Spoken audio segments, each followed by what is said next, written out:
지난 주간에 우연히 EBS 다큐멘터리를 하나 보게 됐는데 한 2, 3년 전에 방영된 건데 그때 당시에 코로나 때문에 직장이 많이 어려워져 가지고 직장을 그만두고 주식 전업 투자에 뛰어든 분들이 많았어요. 전업 투자자들의 일상을 소개하는 다큐멘터리입니다. 한 50대 후반쯤 되는 남자인데 젊었을 때 이제 증권회사를 다니다가 그만두고 집에서 이제 전업 투자를 하는 거예요. 그의 일상이 어떤가 보여주는데 아침에 컴퓨터가 한 3-4대 이렇게 책상 위에 있어요. 그래서 보통 하루에 아침에 5억 정도를 투자합니다. 그래서 쭉 이제 몇 가지 종목을 딱 골라가지고 딱 투자를 해놔요. 그리고 이제 기다려야 되는 거 아닙니까? 기다리는 시간 동안 뭐 하나 했더니 갑자기 컴퓨터에서 음악을 트는데 반야심경이 나와요. 반야 이게 나오잖아요. 그러니까 이제 딱 양반다리를 하고 서로 이렇게 모으더니 눈을 감아요. 그래가지고 저는 불교 신자인가 보다. 이제 투자를 해놨으니까 부처님이 도와주셔가지고 수익이 많이 나기를 바라는가 보다 이렇게 생각을 했어요. 근데 이제 한 3-4분 지나니까 이게 꺼지고 다른 음악이 나오는데 나의 갈 길 다가도록. 근데 갑자기 이제 이렇게 두 손을 모으더니 막 기도를 해요. 아니 이게 어떻게 된 거예요? 그러니까 이분은 하나님과 부처님과 상관이 없어요. 자기 주식 투자하는 거 수익만 올려줄 수 있으면 누구든 믿는 거예요. 그냥 짬뽕으로 믿는 거예요. 그래서 제가 그걸 보면서 저게 과연 기도일까 이런 생각을 해보게 됩니다. 여러분 그게 과연 기도일까요? 그런 기도를 과연 하나님이 응답하실까요? 기도는 단순히 나의 어떤 욕심, 나의 어떤 소원을 이루기 위한 하나의 도구가 아닙니다. 세상에서는 어떻게 말할지 몰라요. 무속신앙에서는 어떻게 말할지 모르는데 기독교에서 성경에서 말하는 기도는 그런 의미가 아닙니다. 성경에서 말하고자 하는 기도는 뭐지요? 많은 정의가 있겠지만 한마디로 쉽게 정의하면 기도는 하나님과의 만남입니다. 교제예요. 철없는 아이들이 갑자기 와가지고 엄마 10만 원만 줘. 왜? 어디다 쓰려고? 알 거 없어. 엄마 몰라도 돼. 10만 원만 줘. 그러면 이제 엄마들이 꼭 하는 말이 있어요. 야, 나한테 언제 돈 맡겨놨냐? 이게 18번지거든요. 그렇잖아요. 아니 엄마는 빚쟁이가 아니거든요. 우리 하나님이 빚쟁이가 아니거든요. 채무자가 아니거든요. 하나님 돈 좀 주세요. 왜 그런데 사랑하는 아들아 지금 너의 형편이 어떤데 너의 지금 마음이 어떤데 너의 꿈은 뭔데 너의 비전은 뭔데 너의 내년의 계획은 뭔데 이 돈이 왜 필요한데 어디다 쓰려고 하는데 하나님은 너무 알고 싶은 게 많아요. 우리의 삶을 공유하고 싶다 그 말이에요. 우리의 만남을 하나님은 원하신다 그 말이에요. 그런데 무슨 하나님 앞에 언제 돈 맡겨놨습니까? 하나님 좀 주세요. 안 좀 말고요. 이건 기도가 아니에요. 오늘 이 아침 우리가 하나님께 나와 예배하는 것도 이 시간 하나님과의 만남이 있는 자리인 줄 믿습니다. 찬양할 때 집중하세요. 다른 생각하지 마시고 전하게 들여다보지 마시고 고개 숙이지 마시고 찬양할 때도 집중하셔야 돼요. 하나님을 만나셔야 돼요. 기도할 때도 하나님의 음성을 들으셔야 됩니다. 하나님의 형상을 보셔야 돼요. 말씀 가운데서 임하실 하나님을 보셔야 됩니다. 육의 눈으로는 볼 수 없지만 믿음의 눈으로 영의 눈으로 보는 거예요. 하나님이 오늘 이 아침에 나에게 어떤 말씀을 주시는가? 이걸 전제하고 있어야 오늘 본문의 비유의 말씀이 이해가 됩니다. 그리고 신앙생활도 건강하게 할 수가 있어요. 예수님이 어떤 비유의 말씀을 해주셨냐면 한 과부가 있는데 이 과부가 문제가 생겼어요. 정말 답답한 문제가 생겼어요.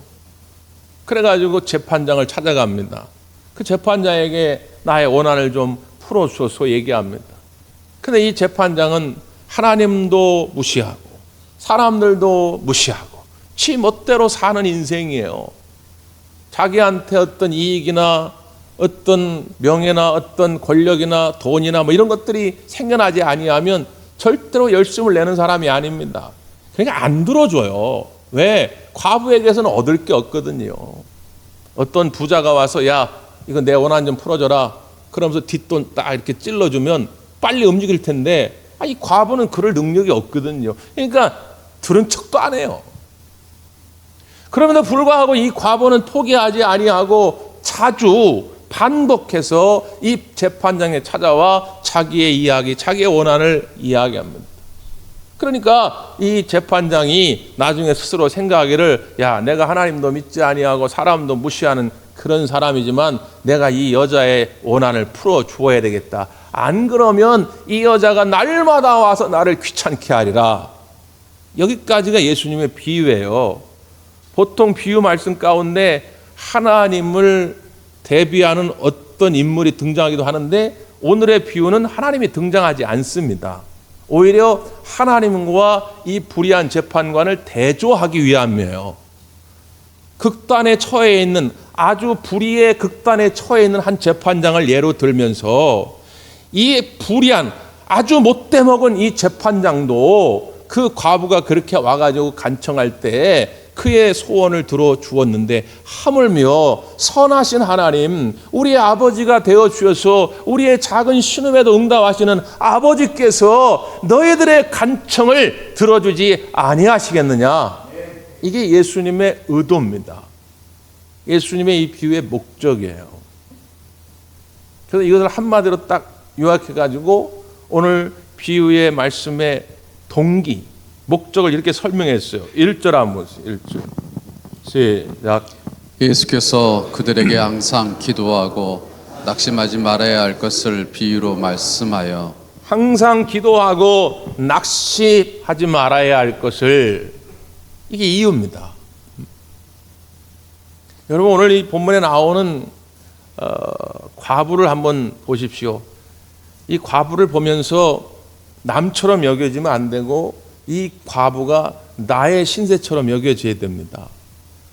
우리가 흔히 이야기할 때 한쪽 얘기만 들으면 안 되고 양쪽 다 얘기를 들어봐야 한다고 할지 모르는데 지금 이 과부의 비유는 어떤 둘 간에 다툼이 생겨가지고 소송에 걸리고 그런 문제가 아닙니다. 이 조금 더 쉽게 이해하기 위해서 오늘 3절의 말씀을 새번역 성경은 이렇게 번역을 해놨어요. 그 고을에 과부가 한 사람이 있었는데 그는 그 재판관에게 줄곧 찾아가서 내 적대자에게서 내 권리를 찾아 주십시오 하고 졸랐다. 이렇게 번역을 했어요. 조금 더 쉽죠. 어떤 적대자가 있어요. 원수가 있는데 그에게 내 권리를 빼앗긴 거예요. 이건 서로의 이익, 상반되는 이익을 가지고 다툰 문제가 아니고요. 일방적으로 내 권리를 빼앗긴 거예요. 그러니까 이 과부는 힘을 쓸 수 없는 당시의 사회적 약자를 대표하는 것입니다. 지금은 그래도 많이 좋아졌지만 옛날에는 한없이 어려웠어요. 그래서 성경에서 어려운 이들을 이야기할 때는 꼭 과부와 고아와 나그네를 예를 들죠. 그리고 병자들. 그러니까 이들은 어디 기댈 곳이 없어요. 부탁해도 들은 척 많죠. 힘과 권력 있는 사람이 딱 가서 얘기하면 누구나 듣죠. 그러세요? 그래요? 얼마가 필요한데요? 제가 해드릴게요. 다 그럴 텐데 아무런 힘이 없는 사람이니까 누구도 자기 이야기에 귀담아 듣질 않습니다. 그러면 이런 서민들이 이런 백성들이 마지막 의지할 곳 기댈 곳은 어떤 곳이냐? 공권력이에요. 사법의 정의입니다. 그래서 재판장을 찾아가는 것이거든요. 그런데 이 재판장은 어떤 인간이냐? 하나님도 무서워하지 않는, 하나님을 신뢰하지 않는 인간이에요. 그리고 사람을 무시합니다. 힘 좀 있고 돈 있는 사람은 조금 이렇게 우대해 주는데 그렇지 않으면 그냥 무시해버리는.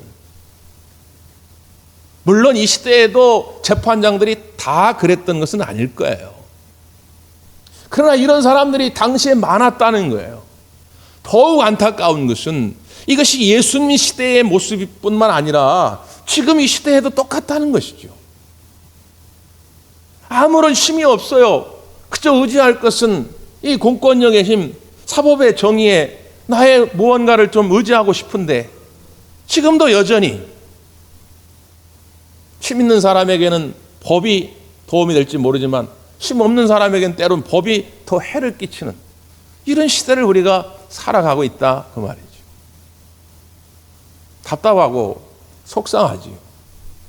자, 문제는 그럴 때 사람들의 대부분의 태도는 그런 상황, 그런 환경을 탓합니다. 왜 너는 내 말을 안 들어주냐? 그 사람을 미워해요. 당신은 재판장인데 공익을 위해서 세워진 사람인데 왜 당신은 힘 있는 사람 편만 들고 내 편은 안 들어주냐? 그렇게 원망하기도 합니다. 그런데 아까 뭐라고 말씀드렸어요? 오늘 비유의 말씀의 목적은 항상 기도하고 낙심하지 말아야 할 것을 설명하기 위해서 하신 비유예요. 다시 말하면 우리의 낙심의 이유, 낙심의 근거를 그런 데서 찾지 말라는 거예요. 그럼 해결이 안 난다는 거예요. 원통한 일들이 있죠. 억울한 일이 있습니다. 속상한 일이 있어요. 그럼에도 불구하고 낙심하지 말아야 할 이유가 있다는 거예요. 시편 기자는 이런 고백을 합니다. 시편 43편 5절인데 내 영혼아 내가 어찌하여 낙심하며 어찌하여 내 속에서 불안해하는가. 너는 하나님께 소망을 두라. 그가 나타나 도우심으로 말미암아 내 하나님을 여전히 찬송하리로다. 스스로에게 이야기하는 거예요. 야, 너는 왜 불안해하느냐? 너는 왜 낙심해? 그 이유가 어디에 있다고요? 하나님께 소망을 두지 않았기 때문이라는 거예요. 그래서 자기 스스로에게 다짐하는 거예요. 너는 하나님께 소망을 두라. 어떤 그 사람에게 어떤 그 상황에 소망을 두다가 자꾸 낙심하게 되니까 그러지 말고 너는 하나님께 소망을 두라. 도우시는 하나님께서 너와 함께 할 것이다. 그래서 결국 어떻게 되느냐? 그 하나님을 내가 찬송하는 날이 올 것이다. 하나님께 소망을 두는 자는 낙심하지 않는다는 거예요. 사랑하는 성도 여러분, 무슨 일이 있어도 어떤 일을 당할지라도 하나님께 소망을 두시기를 바랍니다. 그 하나님께 소망을 두는 자는 항상 기도하게 돼 있다는 거예요. 지치지 않는다고 하는 것이죠. 1990년대 초반에 토미 도시라고 하는 분이 있는데 유명한 재즈 피아니스트입니다. 보통 이제 대외적으로도 활동을 많이 할 뿐만 아니라 교회 안에서도 찬양대 지휘자로서 열심히 사역을 해요. 그리고 여러 교회의 초청을 받아가지고 찬양 집회를 인도하기도 합니다. 어느 날 먼 곳에 찬양 집회를 인도하러 갔는데 집회를 인도하던 중에 갑작스러운 전가를 하나 봤습니다.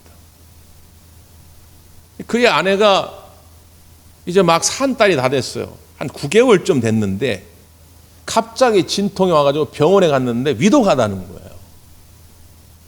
그래서 집회를 제대로 마치지도 못하고 얼른 짐을 정리해가지고 병원으로 달려갑니다. 근데 병원에 도착했을 때 이미 아내도 사망을 했고 아이도 사망을 하게 됩니다. 그 절망감은 이루 말할 수가 없죠. 하나님에 대한 배신감이 이루 말할 수가 없어요. 하나님, 내가 지금 주예를 하겠다고 이렇게 찬양 집회를 인도하고 있는 중에 하나님은 내 아내와 내 아이를 지켜주지 아니하시고 이게 어떻게 된 일입니까? 견딜 수가 없는 거예요. 그래서 교회의 모든 사역을 접습니다. 교회를 나가지도 않아요. 하나님을 등지게 됩니다. 근데 어느 날 그의 아주 친한 친구가 위로하러 찾아옵니다. 그 친구가 초등학교 선생님이었어요. 이런저런 대화를 나누다가 이 친구가 근무하는 학교로 이 토미도 씨를 안내합니다. 그래서 학교 교정을 이렇게 걸으면서 이런저런 대화를 나누는데 학교에 담벼락에 이런 글귀가 쓰여 있는 것을 발견합니다. 주님이여 이 손을 꼭 잡고 가소서. Take hand me, precious Lord. 내 손을 주님 꼭 잡아 주옵소서. 누군가가 써는 글을 보게 된 거예요. 그 자리에서 그가 눈물을 흘리면서 곡을 하나 만듭니다. 그게 주님이여 내 손을 꼭 잡고 가소서. 이렇게 돼 있죠. 주님이여 이 손을 꼭 잡고 가소서. 약하고 피곤한 이 몸을 폭풍우 감속 해치사 빛으로 손잡고 날 인도하소서. 인생이 힘들고 고난이 겹칠 때 주님이여 날 도와주소서. 외치는 이 소리 귀 기울이시사 손잡고 날 인도하소서. 이 찬양을 그냥 하나님 앞에 부르는데 하나님이 그의 손을 잡아주는 것을 느끼게 됩니다. 다시 하나님의 그 손을 잡고 이분은 일어서게 되고 지금까지 찬양 사역자로 헌신하게 돼요. 여러분, 우리가 주님이여 이 손을 꼭 잡고 가소서 외치는 이 소리 주님 들어 주옵소서 할 때 주님은 외면하지 아니하시고 우리의 손을 잡아주실 줄 믿습니다. 그런 분이 하나님이에요. 그래서 에레미야 33장 2절 3절에 보면 하나님을 이렇게 소개합니다. 하나님은 이를 행하시는 여호와, 이를 성취하시는 여호와라 이렇게 설명해요. 내가 누군지 아느냐? 나는 이를 행하는 그리고 이를 성취하는 분이다. 그러므로 너는 내게 부르짖으라. 내가 네게 응답하겠고 너에게 크고 비밀한 일을 보이리라 말씀합니다. 이게 하나님의 약속이에요. 그런데 놀라운 것은 에레미야 33장 1절에 보면 이렇게 기록이 되어 있어요. 에레미야가 아직 시위대 뜰에 갇혀 있을 때에 여호와의 말씀이 그에게 두 번째로 임하니라. 이 하나님의 말씀이 임한 때가 언제냐? 시위대 뜰에 갇혀 있을 때라는 거예요. 시위대 뜰은 지금 바로 말하면 구치소입니다. 그러니까 에레미야 선지자가 하나님의 뜻을 받들어 가지고 왕과 백성들에게 하나님의 뜻을 전하는데 왕이 마음에 안 드는 거예요. 그래 가지고 에레미야 선지자를 잡아다 감옥에 가둬버린 거예요. 이 감옥에 갇힌 에레미야는 언제 풀려날지도 몰라요. 아니, 그 감옥에서 못 풀려나고 죽을지도 몰라요. 그럼에도 불구하고 하나님은 나타나 뭐라고 말씀하느냐? 너는 내게 부르짖으라. 내가 너에게 응답하리라 말씀합니다. 내가 이렇게 볼 때 이 정도면 가능하겠다. 이건 조금 시간 지나면 회복되겠네. 그럴 때만 여러분 기도하라는 게 아닙니다. 여러분 생각할 때 도저히 한 치 앞도 보이지 않을 때, 도저히 가능성이 없어 보일 때도 하나님 앞에 부르짖으면 하나님이 응답하시고 크고 비밀한 일을 보이실 줄 믿습니다. 포기하지 말고 그 하나님께 부르짖으라고 하는 것이죠. 근데 오늘 말씀 가운데 우리가 주목해야 할 또 하나의 단어가 있는데, 자, 예수님께서 비유의 말씀을 하신 다음에 결론을 이렇게 내리는 거예요. 자, 7절, 8절 한번 보겠습니다. 7절, 8절 시작. 하물며 하나님께서 그 밤낮 부르짖는 택하신 자들의 원한을 풀어주지 아니하시겠느냐? 그들에게 오래 참으시겠느냐? 내가 너희에게 이르노니 속히 그 원한을 풀어주시리라. 그러나 인자가 올 때에 세상에서 믿음을 보겠느냐 하시니라. 아멘. 여기 보면 밤낮 부르짖는 택하신 자들 이렇게 돼 있잖아요. 밤낮 부르짖는 택하신 자들은 누구일까요? 일부 예배랑 똑같은데 제가 이렇게 물으니까 아무도 대답을 안 해요. 여기 맨 앞에 있던 하나님 권사님이 답답한지 나 이렇게 나. 여러분 따라서 해보세요. 나입니다. 택하여 부르짖는 자가 여러분인 줄 믿습니다. 부르짖기 위하여 택하신 자들의 원한을 풀어주지 아니하시겠느냐 그랬어요. 이 말은 내가 어떤 원통하고 억울한 일이 있을 때 하나님 앞에 부르짖으면 하나님이 응답하신다는 이야기도 되고, 이걸 조금 더 확대하면 무슨 이야기입니까? 내가 다른 이의 억울함을 가지고 들어와서 하나님께 부르짖어도 하나님께서 응답하신다는 얘기예요. 이게 공감의 능력입니다. 이게 중보기도의 능력이에요. 그리스도인들은 그 사명을 위해서 부름받은 것입니다. 추석 명절에 오랜만에 형제와 가족들을 만났는데 이런저런 아픔을 이야기하고 어려움을 얘기하는데 거 봐라 너 그럴 줄 알았다 그럴 줄 알았다. 그런 얘기는 하라고 우리를 부르신 게 아니다 그 말이에요. 하나님의 사람들은 그런 이야기를 들을 때 아유 형 그랬어? 언니 정말 그랬어? 아이고 얼마나 아팠겠어. 아우야 정말 그랬구나. 아유 알았다. 내가 이제 알았으니까 나도 너와 같은 마음으로 우리 하나님께 기도할게.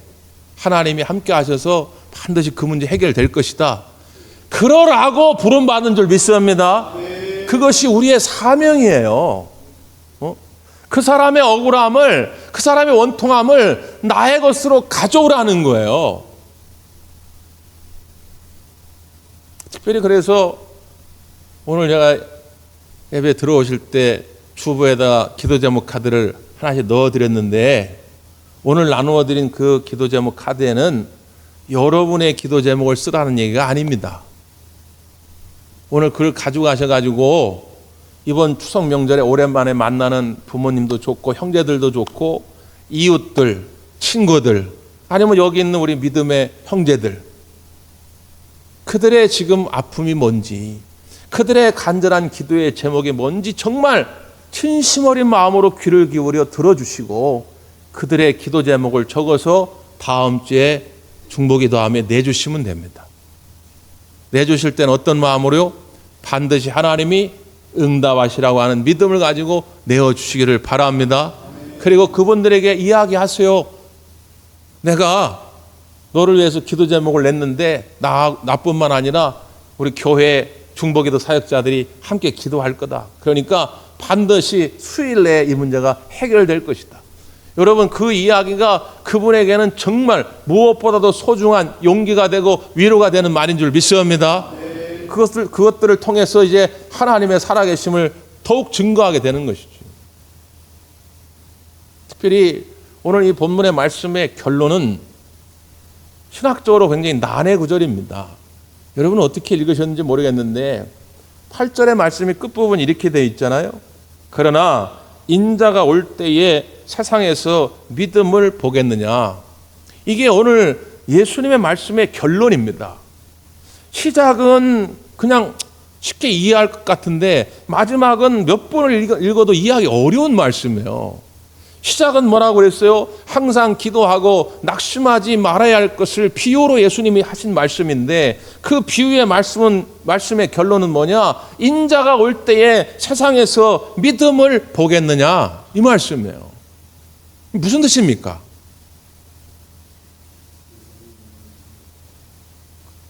조금 더 쉽게 세번역은 이렇게 기록을 해놨어요.